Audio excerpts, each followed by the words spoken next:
Ayy, but now they tell me I switched up. Take this backwood to the face, then grab my cup. Shawty say she coming through, she on her way to fuck. It's a lot of lust, not a lot of love. Ayy, I stack it up, can't get enough. Seeing shorty with you, she look at me and she blush. I'm a jiggy nigga, I don't take her out to lunch. It's a lot of lust, not a lot of love. Hey guys, it's SummerShadow001 back at it again with the video games, and we have more Destiny to talk about. So I decided after a little while that I would make a top 10 list of the most powerful exotic weapons in Destiny's history. So all these weapons will be from D1 and D2, and it's my list, it's my opinion. If you disagree, that's fine. Think if you have a better list, put it in the comments below. Anyway, without further ado, let's get to the list. At number 10, we have the DPS machine itself, Sleeper Simulant. I know people are going to be very mad that I put this really low on the list, but hear me out. Sleeper Simulant is legendary, and it does a lot of damage, but is not as potent as some of the other weapons on the list. That's really all it is. All this aside, Sleeper was, a sleeper hit. If the sleeper hit felt like a 3-ton truck hitting you in the face. All joking aside, though, this weapon is incredibly powerful. It's just not as powerful as the rest on this list, and is not as crazy or notorious for that matter. Anyway, we're going to go to number 9, which is the Vigilance Wing. Now, this weapon, like most of the exotics in D2, started out really weak. It was a 5-round burst pulse rifle. It fired too slow. Yeah, it did a lot of damage, but you couldn't fire it quick enough to really do any lasting damage, and you would just get outplayed by basically anyone who had a Better Devils or a Nameless Midnight or a Does Not Compute. And basically, Bungie heard about this and just went, well, we gotta buff it. So they did. They allowed it to fire way faster, and this weapon became an instant monster. It dominated the Crucible forever. And basically what it did was not only did it fire just that 5-round burst that I mentioned, but it also granted health regen if an ally died near you, which was a perk it always had, but it was very hard to proc because you had to be insanely close. They buffed the range of that, so that way you didn't have to be literally right up against your ally when they died to get the buff. And with that combination, you're basically an insane force to be reckoned with. You could run up to people and just blast them with 2 bursts and kill them. You could do it from basically any range, and it would stop them dead in their tracks. There was only one other weapon that could stop it, but unfortunately it is not on this list because I felt like it would be way too obvious. Anyway, we're going to head to our next weapon. Number 8, we have the Crimson/Red Death. Now, I get it, these are 2 weapons, and I'm putting them on the same spot because they are exactly the same. The only difference is that Crimson is a hand cannon. They function literally the exact same. They both are 3 burst. I know 3 burst hand cannon is weird, but hear me out. They were both good because of their damage potential and their ability to heal you on kill. That was their perk. For Red Death, the perk was, called Red Death, and on every kill, your health would regen. Crimson's called Cruel Remedy and did the exact same thing. They look the exact same, it's just one smaller. Anyway, these weapons were really good. Both the Crimson and Red Death fired incredibly fast, did massive damage to both adds and enemy guardians in the Crucible, and you were basically unkillable for a while. The only problem that people had was the reload speed on Crimson was way too slow. So they ended up adding a perk where if you got precision kill, it would instantly reload your magazine, which just put it above the rest. At number 7, we have Legend of Acrius from D2. Now, this raid shotgun was an absolute beast. You could say it was a Leviathan, basically. That's a joke. It's not funny, but you know what I mean. Not only did it have max range, which is insane for a shotgun, but it also had the potential to kill 3 Guardians. That's right, 3 Guardians in the Crucible with 1 shot. The spread was massive. You could just destroy 3 Guardians in 1 shot. Also, it over-penetrated targets, so you could shoot multiple people in the line and kill them, and it completely destroyed them with arc energy. It's insane. The only thing that's keeping it from being number 1 is that it is horrible handling, and the ammo count is just abysmal. Because it was so powerful, Bungie felt that they had to balance it by only giving it 2 shots in the magazine, and that's when you upgrade it. Without it being upgraded, you only have 1 shot in the magazine. The only way to upgrade is to run through the raid a couple more times. So yeah. And the handling speed was not good. It would take you a legitimate eternity to just pull the weapon out, aim down sights, and then shoot it. That it's just it was so slow. That's the only thing that was keeping it lower on the list. At number 6, we have the notorious hand cannon, The Last Word. Now, Last Word was a PvP monster in Destiny 1. Not only did it fire fast, because it was technically a full auto hand cannon, because you would hip fire it as if you were a cowboy. You just pull back the hammer and shoot. It also had insane range and insane damage output. This was one of the few hand cannons where you could hip fire and still be incredibly accurate. That was its main perk, was that when you hip fired, boom, literally everything, you would hit every shot. This gun would destroy, and it really made a name for itself until it got majorly nerfed. Like, its range got put all the way down, basically. It's still pretty good, but it's not the monster it once was. At number 5, this is a controversial pick to put above The Last Word, but we have Hawkmoon. Now, this is also a hand cannon, and it's regarded as the king of the hand cannons, and it rivaled The Last Word in its heyday.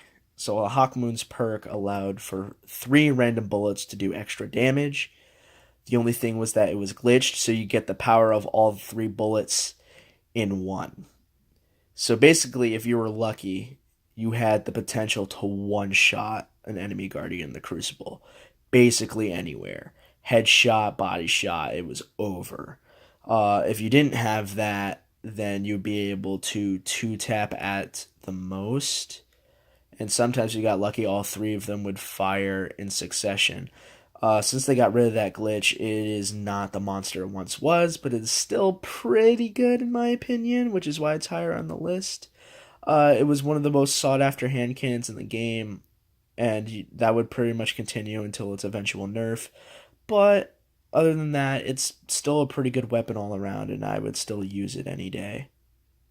So at number 4, we have the Ace of Spades, particularly the D2 version, because we don't talk about the D1 version and how garbage that gun is. But the D2 version is, oh my god, it's power personified at this point. This gun just came out, so I know people are going to say, oh, it's a little early, you just got the weapon. But from what I've heard from everyone who basically got it within the first week of Destiny 2 Forsaken, it just melts everything. So I'm going to tell you the perk about it. So the perk was called Memento Mori, and reloading after a kill would grant 6 extra damage bullets in your magazine. Now, these bullets had the potential to 3-tap at the most, and in some cases even 2-tap if you hit to the head. Not to mention that if you got a precision kill, you would get increased reload speed, which would then feed into your perk Memento Mori. And it's just a vicious cycle that causes you to just rack up kills more and more. And it's just, I can't even explain it. It's just so good. This gun has recently just came out, and it's already making waves in the whole Destiny community. At number 3, we have Year 1 Thorn from Destiny 1, and specifically Year 1, and you'll understand why. Now, if you think that Hawkmoon is the king of hand cannons, then the Year 1 Thorn is the undisputed god. And I'm not even joking. Now, this weapon in Year 1 just destroyed everything in sight. It didn't just hit incredibly hard, but it also had poison damage on top of that would stack. And sometimes you would be able to one-shot enemy guardians in the Crucible. Now, this gun was insanity. It just... 1 shot dead, another shot dead, another shot dead, another shot dead, and just literally people would just be dropping like flies around you. And this eventually got toned down in Year 3 of D1 when they brought it back, and people were so excited. Might as well, even though it wasn't as powerful, it still has this insane reputation behind it. and is known as one of the greatest weapons in Destiny's history. I mean, all I could say about it is it's just wow. It's just nuts how crazy the damage potential was on this. Now at number 2, we have the Whisper of the Worm or the Black Spindle. You can use it interchangeably here. I'm specifically going Whisper of the Worm in D2 because it seems just a wee bit more powerful. But this sniper rifle basically destroyed whatever boss you were fighting. It had a perk called White Nail that refilled the magazine after each precision shot. If you only did 3 precision shots in a row, it would refill your whole magazine. Your magazine was only 3 shots anyway. Not to mention that each bullet did 20,000 damage. Enough said. I can't really say anything else about that gun. Like, it basically speaks for itself, like how much damage it can do, and just its power in general. This was also very well hidden. No one really found it until recently. And it's a very hard mission to, to even get the weapon. It's insanity. Now, before our number 1, we have some honorable mentions here. So we'll list those off right now.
Number 1, with no surprise at all, we have the Gjallarhorn.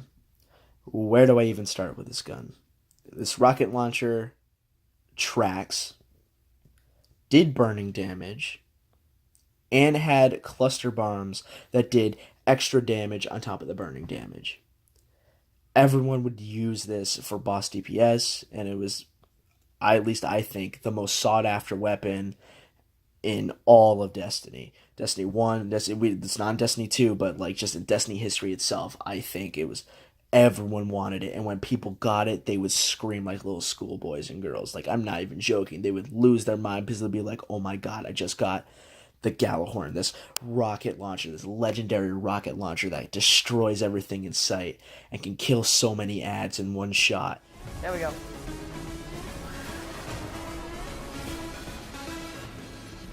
I got the Gjallarhorn! I got the Gjallarhorn! Yes! Yes! Fuck life! Fuck life! Fuck life! Yes! It's just, I know I said it a lot, but it's just insane. There's nothing I can say that could just scratch the surface of how powerful this weapon was, and that's why it's number 1 on the list. And I still believe is the most powerful exotic in Destiny's history, and nothing else could beat it. So anyway, that's gonna do the list. That's it. Remember to like, comment, and subscribe. Love all the support that you're giving me. And apagando las luces. Hey, hey. Hey, get in my way and try to block me, I'ma show aggression. Slide on your block like Danny Glover with a lethal weapon. I fucked your thought, she gave me top, I guess that's my confession. Got